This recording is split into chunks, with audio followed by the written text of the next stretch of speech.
Hello guys, আসসালামু আলাইকুম। স্বাগতম জানাচ্ছি পেনাসিয়া বিটির ইউটিউব চ্যানেলের পক্ষ থেকে।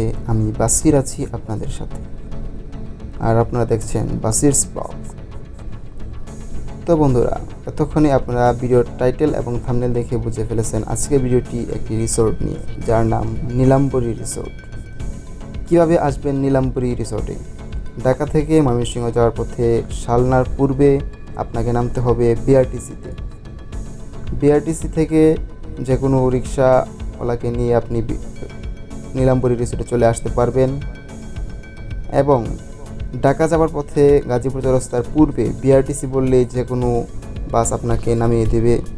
বিআরটিসি থেকে রিক্সা নিয়ে আপনি নীলাম্বরী রিসোর্টে পৌঁছাতে পারবেন।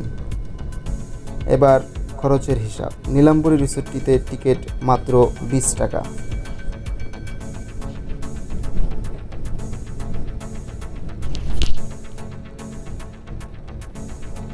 রাতের নীলাম্বরী রিসোর্ট অসম্ভব সুন্দর।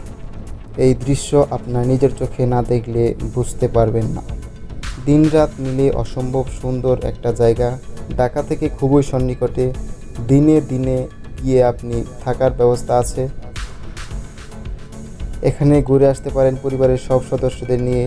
খাবার দাবার অনেক রয়েছে।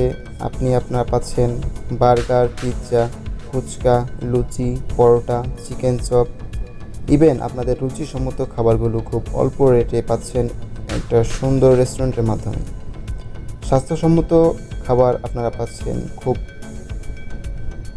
কম প্রাইসের মধ্যে উন্নত মানের শেফ দ্বারা পরিচালিত নীলাম্বরী রিসোর্ট।